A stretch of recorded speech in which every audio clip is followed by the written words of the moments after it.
Alright, what's going on, everybody? It's your boy J-Swag coming at y'all with another One Piece chapter review. We have One Piece chapter 1085, The Death of Nefertari Cobra. Rip our man's Cobra. This is a pretty long chapter. I was writing my notes out for this one last night, and I got like 2 pages in. My hand was starting to hurt a little bit, and I like did a little scroll on my computer to see how many pages I had left, and there were a good many pages left. So this is a bit of a journey of a chapter, but it's a great one. We get so much exposition, so much just cool stuff happening. So let's get right into it. We're starting off with this cover page of Frankie here. He's sitting on a crab on the beach, letting these turtles get to the ocean so they can live happy lives. The crab here actually looks like Hasami, the crab from Alabasta, who the Straw Hats hitched a ride on to get across the desert. He has like the same mouth and eye design, but he's obviously a lot smaller than Hasami. But that's just a little cool thing to point out. But into the chapter, we're starting with Cobra here, and he's shocked, and he sees Emu up on the throne, and he's just like, oh, well, no one's supposed to sit there. And there's like, it's not him saying it, but there's like a little it's like different text, but it says the impossible ruler with like exclamation points, and I think that I thought that was cool, a little title for Emu there. But Emu starts talking, and she says she's going to address 2 points, and she must get 1 answer in return from Cobra. And the speech pattern here of Emu is interesting because she addresses herself as Mu, so she's talking in the 3rd person. And the Library of O'Hara, a great YouTube account that every one of you guys should follow, he pointed out that she uses archaic words. So one of the kanjis she uses in Japan is it hasn't been used for like 100 years or something like that, and it's like it means master, but it's referring to someone of a lower standard, so it's like a condescending speech pattern. And like here she uses she says, and thou must answer a single question in return. And we don't really hear people in One Piece using like those kind of words, like thou. Like that's kind of something you get out of like old Eastern European type speech. So she's using interesting speech there. That's just something to point out. But Cobra's talking out of line because he's shocked, and he's like, Emu, I recognize that name. It was a member of the first 20. And we know that that gets kind of spoiled in 1086, but Emu was a king of the first 20. I think the family is Nerona, I believe. And but Emu was like, to Cobra speaking out, she says, curiosity teeters on impertinence and will not be dignified with an answer. But I'm going to point out Emu's eye changes in these panels later. Emu has no eye change here, so it's not like she's angry or anything. She's kind of just pointing out. But she says she's going to address the initial queries. And she starts talking about the moniker of D and how it's the ancient enemy of the world government and her, obviously, but how it's only a faint echo of what it is now, and how those who have it today don't even know the true meaning. We knew all this already. Luffy has the moniker of D. Law, my boy Law has it. Teach has it. Many people in the story have it. Roger had it. Roger probably knew more. Well, he definitely knew more than any of the other characters I mentioned, but those characters don't really know its true meaning. So this is all stuff we already knew. And she says, though it's an echo, it's an irritation that endures because of the grave blunder 800 years ago. And the blunder was the poneglyphs getting scattered all across the world. And that was caused by Queen Lili. And she says that this irritation is also enduring because of O'Hara. So, I don't think that Lili made the poneglyphs. We obviously know that the sculptors of Wano made the poneglyphs. But it's interesting to think about the connection between Lili and Wano. Because we know Pluton is at Wano under Mount Fuji. Or, is it called Fuji? I think it's Fuji. But, we know Pluton's there, so it's like, what are the implications? Like, did Lili maybe go to Wano after, because we know Lili was supposed to go back to Alabasta after the founding, but she never made it back. It was her little brother who was ruling. So maybe Lili goes to Wano after, and that is maybe she goes there and is like, yo, the poneglyphs need to get sent out. Like, we got to go. Like, so, because it was implied that, well, Lili is one of the first queens, so maybe she knows the Will of D side of the ancient fight between the 20 and the Will of D. Maybe she knew the Will of D side was going to lose, and she was like a sleeper agent. So when the world government gets formed, instead of going back to her kingdom, she goes to Wano and warns them and gets that preparation all set up so the poneglyphs can get sent out. But she says maybe it wasn't a blunder. Maybe it was a part of a bigger plan. And at this, all the Gorosei like get their weapons ready to attack. And she says, the truth undoubtedly lies in the letter that Lili left. So they all want to know what's the name on the letter. And Cobra's like, he knows he's done. He makes a little funny here. He's like, I don't know if I don't suppose there's a fib I could tell you guys to get myself out of this. And the one Gorosei is like, your fate was sealed as soon as Emu entered the throne room. And it's like, come on, Cobra, you knew you were done. Like, you're not getting out of this alive. But we cut the stage left, and our boy Sabo has entered, and he's like, dang, the vibe in here is a little eerie. What's going on?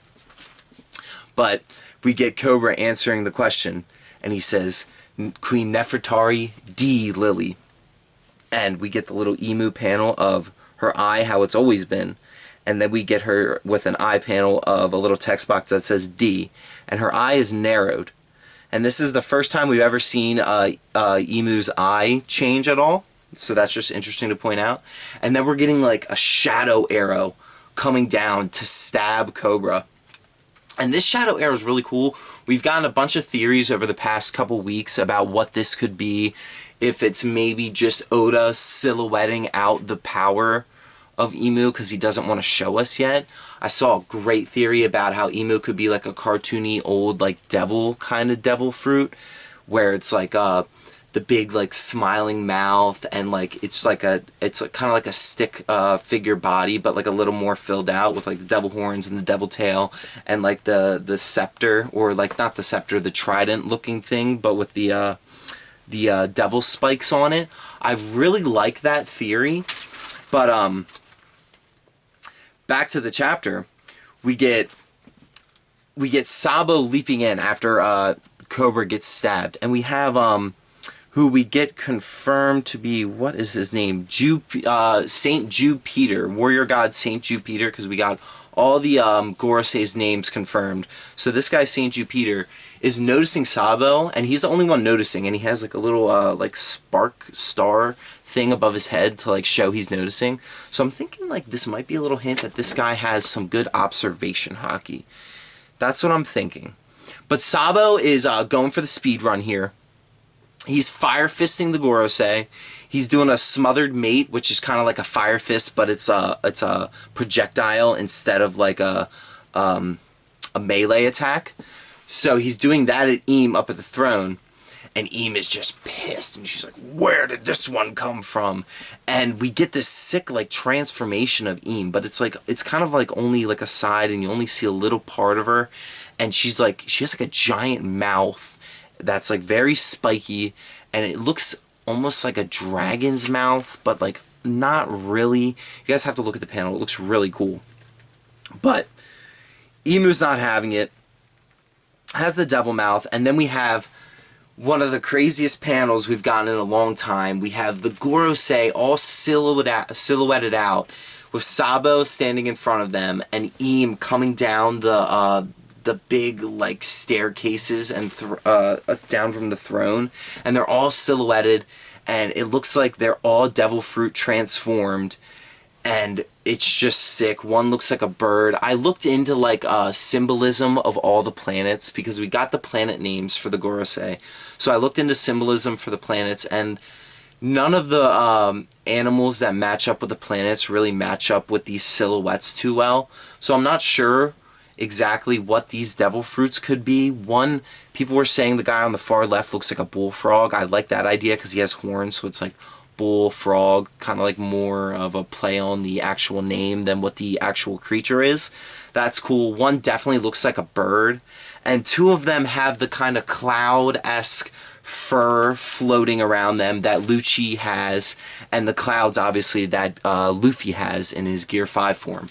So these guys might be awakened zones, might be mythical zones awakened, I'm not sure. But we see that one of the transponder snails on the wall snaps this picture, and it's the picture that is put out in the paper for like frame Sabo for murdering Cobra. And it's like, man, why couldn't you capture the Gorosei and Eam in the background? Like, that would have been maybe good to put out there. But anyways, Cobra's like, why'd you save me? And Sabo's explaining, like, listen, like, our beef is with the monsters above the kings and queens, and you know Luffy, don't you? And Cobra's like, yeah, I do know Luffy. He saved me once. And Sabo's like, that's all I needed to hear. And he picks up Cobra and he dips. But he's getting chased, sadly. And Cobra knows that he's not making it out, and he needs to tell Luffy and Vivi something. So Sabo's like, what do you need me to tell them? And he says, tell them that we share the moniker D.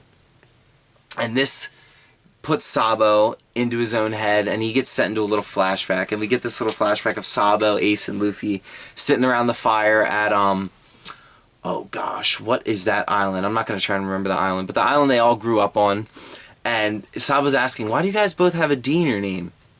And Ace and Luffy are like, who cares? Like, it's just a D. And he's like, do you want a D in your name? And you could be Sadbo, which is funny. They spell it S-A-D.bo, which, that's just Ace making fun of Sabo. But this flashback he has distracts him. And we get another one of the little shadow arrows, like, snaking in. And it stabs Sabo and Cobra. And this is, like, Sabo's getting eviscerated from this. Like, it's a lot of damage, and we're gonna see in later chapters that he takes this hard, and this causes affecting damage, and it's causing more damage, it seems, to Sabo than Cobra. So that's very interesting to me, because we see I'll go over this and then I'll talk about it. Where are we at? Oh.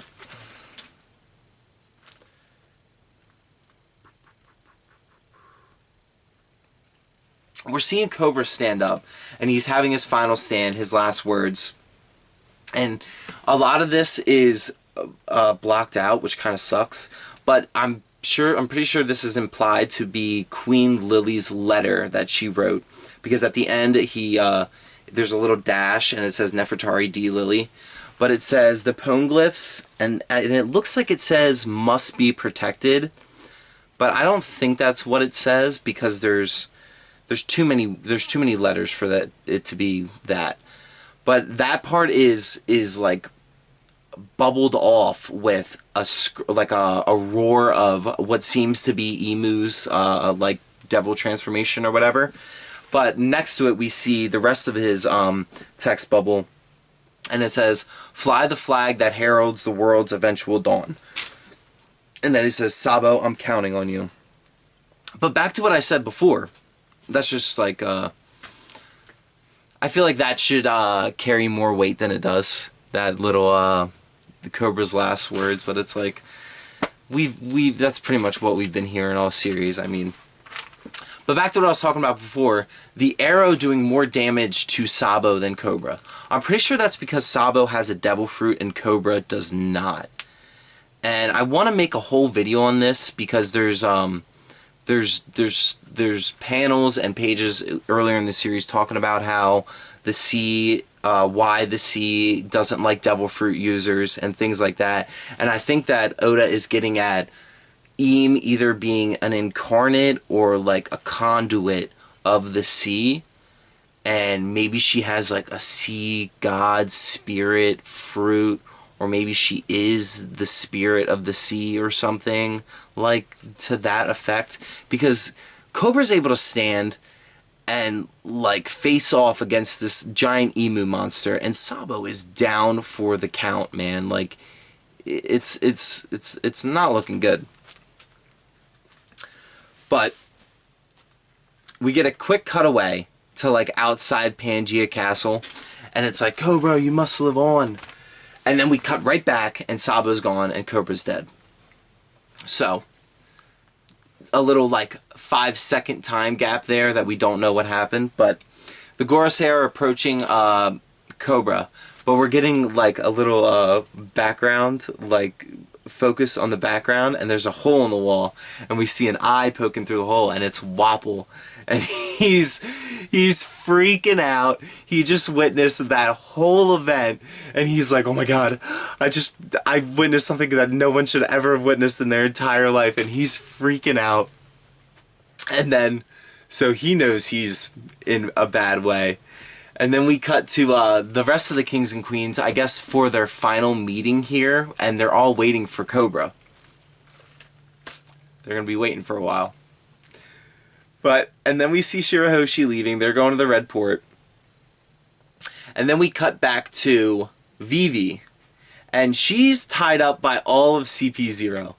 And I think that she's tied up here because she is affiliated. She was affiliated with Leo right before he attacked Charlos in the last chapter, because we see Vivi with Leo in her hand in the panel before Leo and Sai do that joint attack to send Charlos into the dirt like an accordion. So I'm thinking that she is she just got tied in with them, and the Celestial Dragons won her captured. But we see the CP0 is not really like paying attention to her. They're all kind of chilling. It's all of CP0 except for Lucci, and I believe Kaku's not there either. Let me see. I don't think Kaku is here. He's not. So all of CP0 except for the 2 competent members. And then, but we're seeing like a little like text bubble on the one bare wall, and then we're getting like a panel of nothing, and then Wapol just bursts through the wall because he's freaking out, thinking that the Gorosei and Emu are after him. And Vivi is kind of taking advantage of the moment and jumping into Wapol's mouth to get out of there. And we get this cool little scene of Wapol being like, I'm gonna run to the ends of the earth. And Vivi's like, take me with you. And as they say that, they're running by Wapol's wife, and she's like, what is this? Don't tell me you're running away with a mistress.